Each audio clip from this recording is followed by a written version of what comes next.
Good evening. Good evening. Good evening, ladies and gentlemen. My name is Geoffrey, CEO, Betworks Consulting, and CEO Gaming Newsbite. Gaming Newsbite is our new baby, which is a gaming media platform. So it's 3 months old, and we're happy to be here. I think the introductions have been made. So briefly, we're going to be here with the gents and talk a little bit about privacy, compliance, and innovations. As you all know, there is a thin line between how you handle the players and compliance. Compliance and innovation, looking into the privacy. There's a very thin line, but these gents are going to shed more light into that particular topic. And I will start with just a few introduction into the topic, especially in today's competitive world. So it's very competitive market, and for you as an operator, to address your competitive edge and to position your brand within the market. So there are issues that you need to be careful. As much as you're being compliant, you also need to make sure you address issues concerning your players. So, Job, we will start off just to tell us a brief about in this gaming industry. It's very competitive, and I would throw this question to the audience. What do you consider so fast? Is it profit? Is it the player protection? Is it revenue? So you have to answer that at the end of the session. Is it, if you're an operator, do you look in too much? What is so important to you? Is it profit? Is it player protection? Is it privacy? Is it what? Revenue. So, Job, can you just try to give us your perspective into this competitive market? What are the things that you've observed as a person being in the industry? Okay, thank you so much. My name is Job Weku. Now, from my few years in the industry, there's actually a mix. So we have the seasoned operators who, push for sustainability and they're fully compliant. And by that, they create a balance where they make their own profits, okay? And then they try to stick to the regulations. They mind the players' well-being. And on the other side, we have, fresh blood who, want to make quick money, and they're very eager and very quick to, just do things that are not regulated, probably something just out of the ordinary for them to make money. So it's actually a mix of both. Yeah. Oh, Josh, I think 22Bet has been growing. How do you address the issue of balancing in terms of the growth and ethical issues, especially when it comes to player privacy and protection? I think there's a very thin line between that ethics and profitability, but businesses are created to make profits. And at the same time, we need to protect our players because they're our first customer in terms of the business matrix.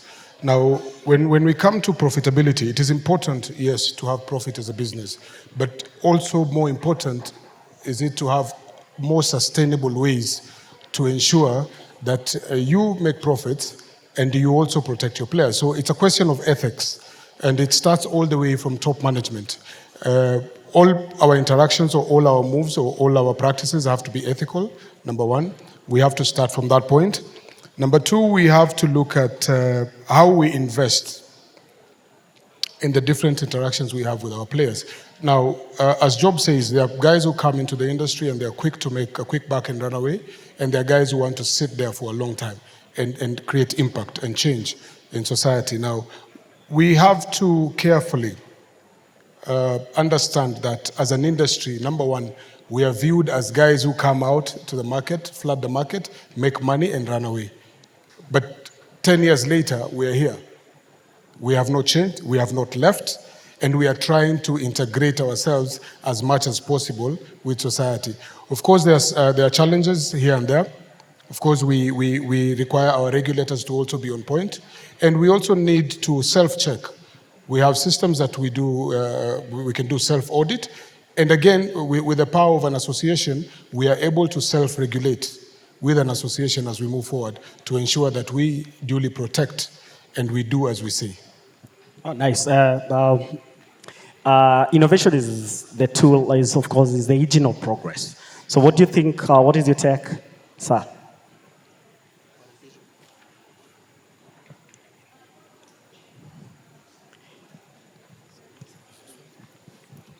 Sorry, please repeat that question. So I'm saying innovation is, of course, the driver of every business.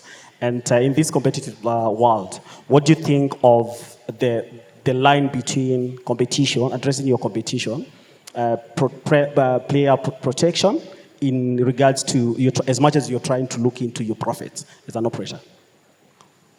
Yeah, so I think, okay, firstly, good evening, everyone. I think the innovation has really been key in terms of speed of communication with customers. So a lot of operators actually have very little to no excuse because the technology is there to communicate with players, to protect them. We've got the rise of chatbots within e-commerce, and those can be integrated as well into betting platforms, as we've seen. So the innovation that has taken place amongst operators has been very crucial regarding player protection and for example, recommendations on what players can participate in and what they shouldn't participate in. But I do think that there needs to be more recommendations on the part of player protection made on platforms.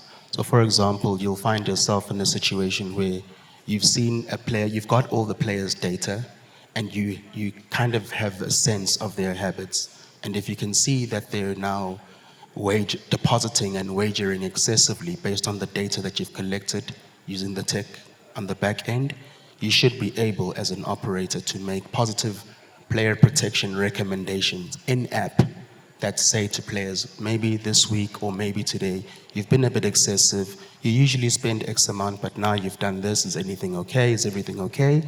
And I think that's where, from a player protection perspective and the innovation in tech, that's the Rubicon that we need to cross as operators in order to strive for better player protection. Oh, nice. Want to? Yeah, I think in addition to what we've just mentioned, some of the things that we need to really address in the industry is by the regulators is the tension that is brought about by high taxation or high operational costs. And you see, this kills innovation and because now when our operational costs go high, we have no way to fund any innovations that will assist in the industry. So we have to really address the issue of what drives the industry. We have to address the issue of high taxation. We have to address the issue of ethical engagement with our players. And we look at the lifetime value of a player rather than quick monetization. Oh, nice. In line with that, what do you think ECG, sustainability and the PR, is it a PR or is it a competitive narrative when it comes to, especially when the people or operators do CSR? Do you think it should be considered as marketing or is it just a competitive imperative that, where do you, for you as 22Bet, especially when you're doing your ECG and CSR, do you consider that as marketing or do you do? Actually, we look at that as engagement and to build trust with our players because we are here for the long run. We are doing a marathon and not a sprint. So being here for the long run, we don't look at CSR as part of our marketing. In fact, I'd be happy if we can have it on the screen to see some of what 22Bet does for CSR. It has no relation completely to how we relate to our players, but we give back to society through our THX22 charitable foundation, which can now get to part of society that under normal circumstances we don't get to because the regulator does not allow us to operate in such places. When we look at places like orphanages and children's homes and everything, if we go there as a brand, we are looked at as exposing the young generation to betting. But we have a totally different arm that does that for us, and the law allows us to be there using this charitable arm. Job, how do you ensure data protection, especially as a business development and iGaming consult? Okay, so for us, for any engagement that we deal in, we first do some sort of NDAs, and part of that NDA is that specific operator has to affirm that they're the ones who are going to be liable, okay, for their own data, because they're the ones who collect the phone numbers, they know the betting patterns of the players, as well as they hold all the financial information. So for us, it's key for them to affirm that they are solely responsible for all this data. Now, you find in such a case whereby others try to exclude themselves by saying that, we work with 100 affiliates, so how are we going? It's the sole role of these operators, to ensure that anything that comes from the affiliators or any third-party partners, they are the ones responsible, for their players' data protection. Oh, nice. Lombo, you're in the bet charts. How do you, these have been rising concerns in data privacy issues. How do you communicate when it comes to that to ensure all the players, you build trust and you make sure this is well communicated into the players? So what we do as Bet Chats, we play more in sustainability and responsible gambling, right? So when it comes to player protection, we actually go into institutions of higher learning and we extrapolate information directly from learners in terms of how they're experiencing iGaming and in particular sports betting. And obviously, in a country like South Africa where the data protection laws are very, very strict, we have to put them through a process of PAPIA. The PAPIA Act is well and truly on in South Africa, and we're not allowed to distribute data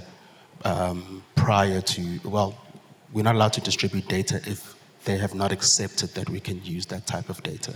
So it depends on which market you're in at this point and how the data protection laws apply.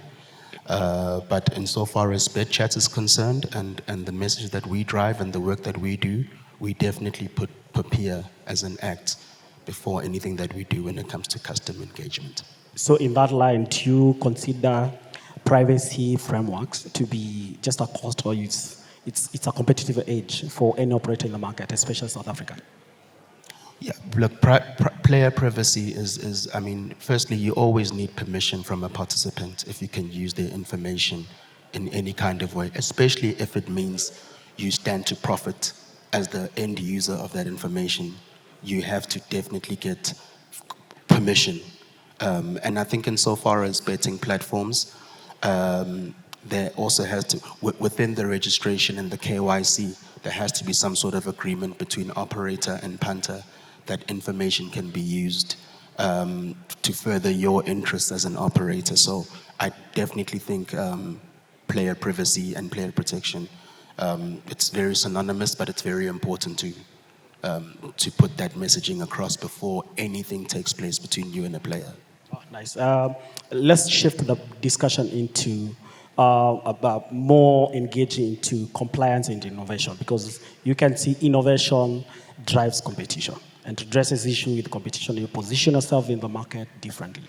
So just to move into Josh, how do you how do you balance innovation, especially when you're trying to improve the customer experience to make sure at the end of it, the player comes back?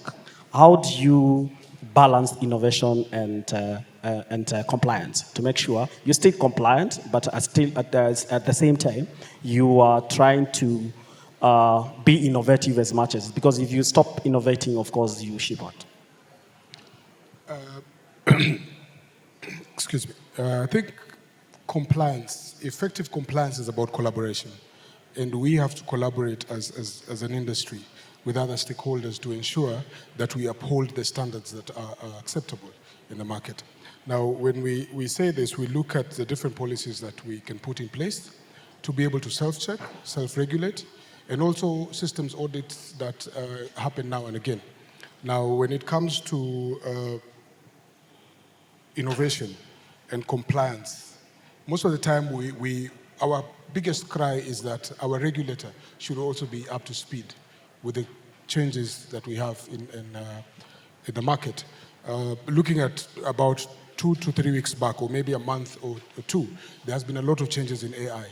So if we were quick to adopt this, and we leave the regulator behind, probably we might be misunderstood with this innovation or innovative ways that we are adopting now to be looked at like guys who want to, circumvent the law or be on the other side. But ideally, what we would like for a good open space is collaboration by all stakeholders. Nice. Job, what do you think over regulation? Does it affect innovation, especially right now if the influencer marketing, like for example, there's a ban in Kenya for influencers to push content outside there. Do we affect creativity, especially in the creative team in marketing, if we over regulate them and tell them, hey, look, yeah, you have to adhere to these guidelines. So are we affecting creativity, especially to the Gen Zs, who are creative guys in the industry? Yes, I think it goes without saying. Definitely, it's a big blow to the creative industry. Most of them have actually lost revenue. But who bears the blame? Yeah, I think it was just about a matter of time for us to be hit by such regulations, because sorry to say this, but the Kenyan industry was a mess. And the problem was, the cropping up of the new blood who went over and above, the regulatory frameworks to, just carry out their own things. You have people who are coming up with, their own games. Probably they're not certified. Some of them are just clones. So you see something that looks like Aviator, sounds like Aviator, but it's not Aviator. Because the real Aviator actually has an RTP of 96%. We have crafty guys who come up with systems with fake Aviators, which are manipulated to a point where they do RTPs of 40%. So definitely, customers are going to lose. There's going to be, that backlash as we saw. And it affected the whole industry. And the same hot blood are the guys who are very, very quick to get all these influencers and throw all the things in the market. So it was just a matter of time. Unfortunately, it's affected the industry, but it is what it is. I just want to see how KFCB is going to regulate that. I'm interested to see how things unfold there, because we have a Gen Z that is very creative, especially in Kenya. Elombo, what do you think is over, especially for South Africa? Regulations there, you have to be compliant. Do you think it's affecting creativity, innovation when it comes to gaming? I don't think it really does. Look, I think a lot of operators have a lot of free money to do pretty much as they can, especially with advertising now being digitized.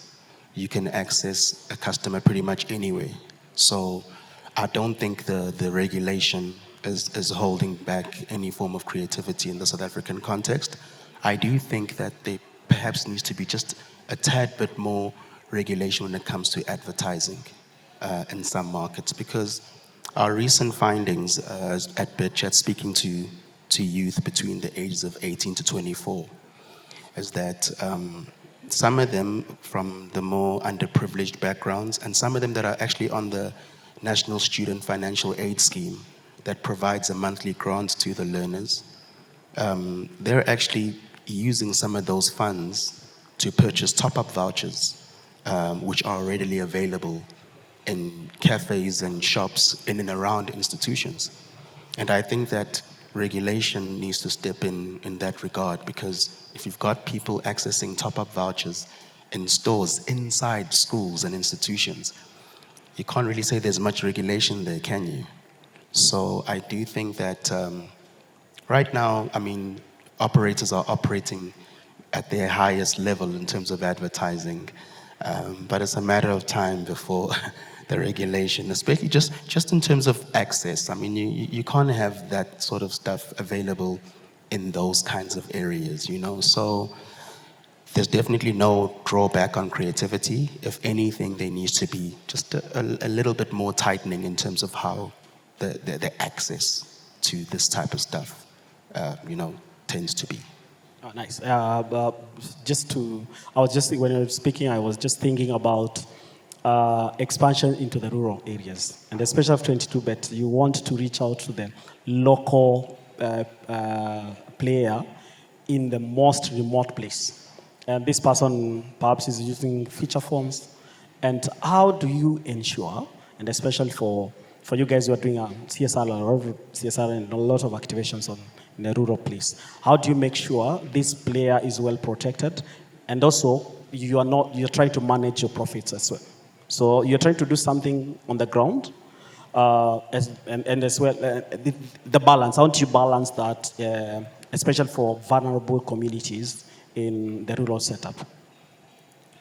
I think we manage this through transparency and accountability.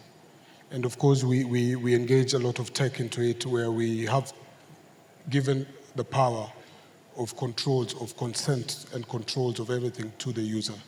But like I said before, this requires a collaborative effort. Simply, I'll give you an example. Anytime you look at the industry, we usually don't single out a company or an entity. But failure in one entity is a failure in the entire industry. So, like I said, we need to self-check, we need to self-audit, we need to self-regulate, and empower the users to be able to give consent or to have controls to self-exclude. And in this particular aspect, every speaker at GTSA 2025 has spoken about responsible gaming and self-exclusion.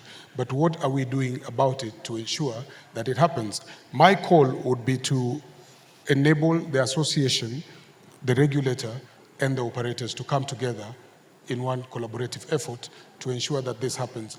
Simply because if this player A excludes themselves from your platform and he still has access to my platform, anything negative goes back, it goes back to the entire industry.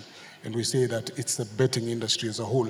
We're not looking at a failure of one entity. So collaborative effort means we empower that particular player to be able to self-exclude from our platforms, and not only our platforms, but we should make it possible that if they do it on my platform, then for the next 10 operators also get the same message, and we keep him out of action for a while.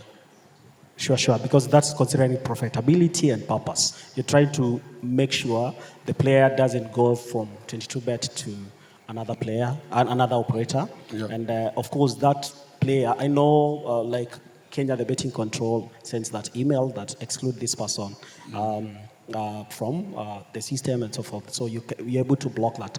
But certain operators will not, of course, obey to that directive.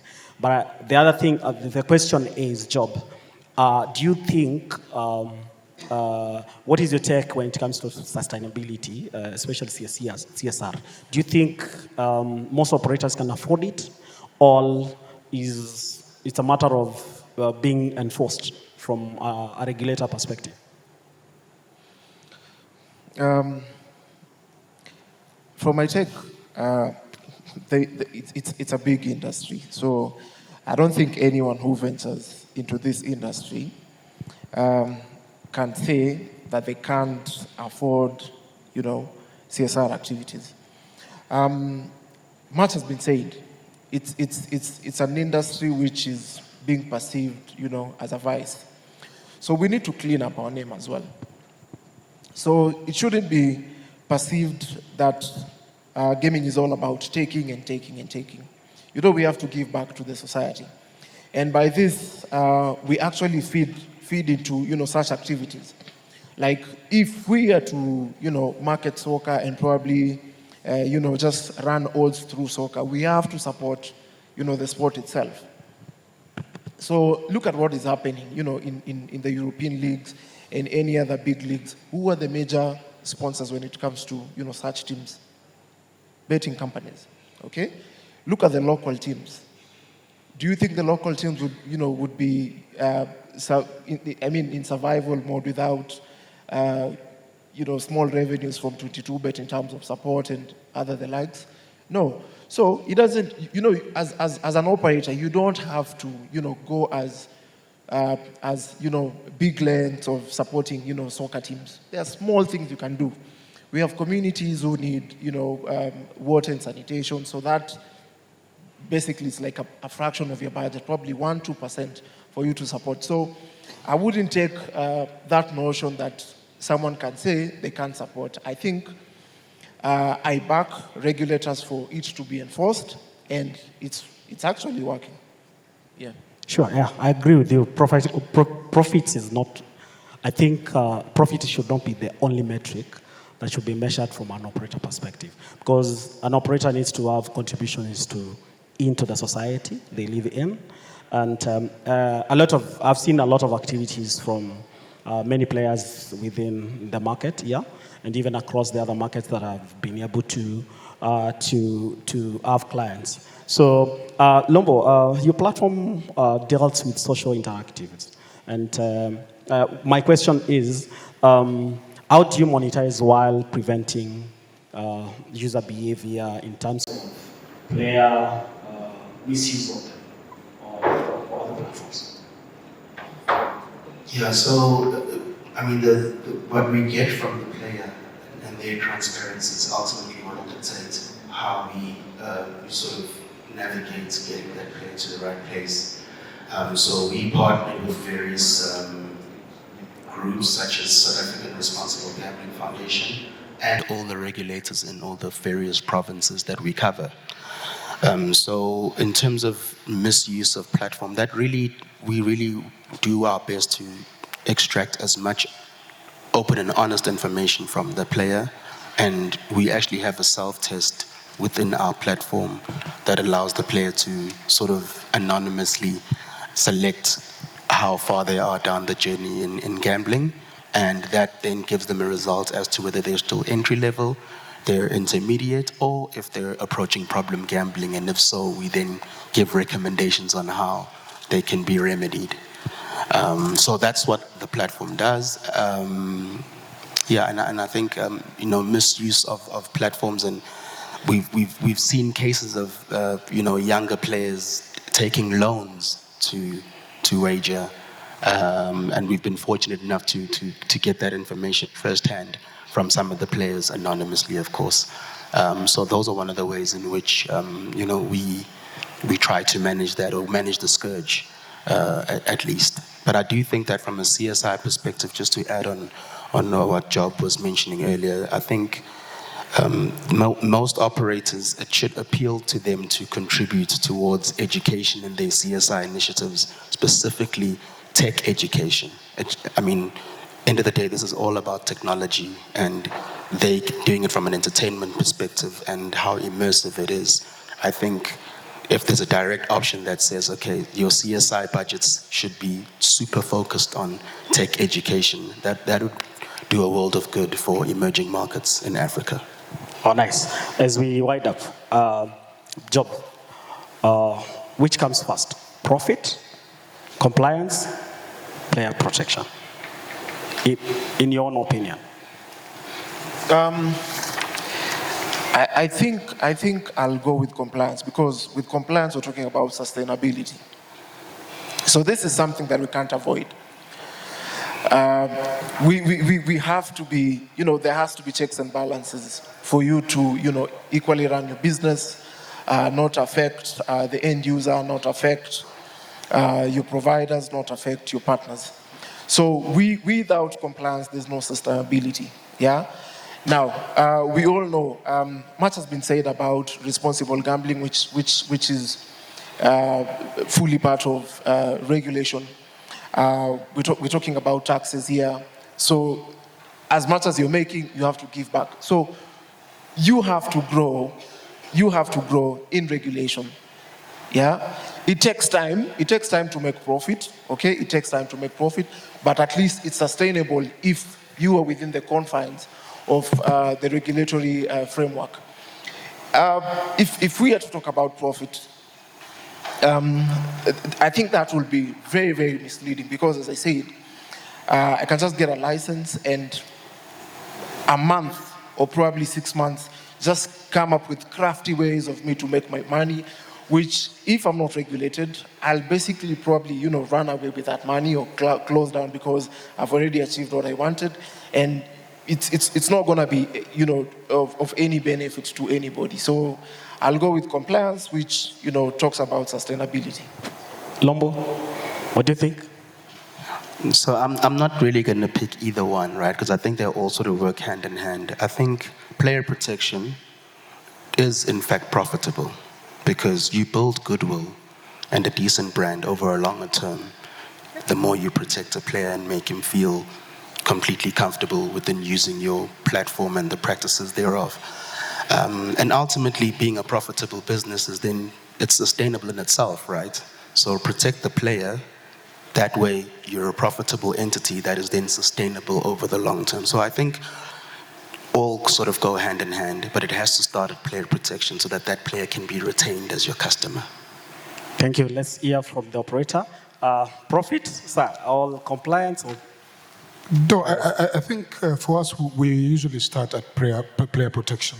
Because from there, being compliant is why we're in the market. We will be compliant, we want to be in the market. And profitability comes from our innovative ways of investing back in in the communities that we work with, investing back in the people, building trust, and going for the long term. Thank you. So player protection comes first. Oh, thank you, thank you. Any question from us? Thank you so much for sitting and listening to us.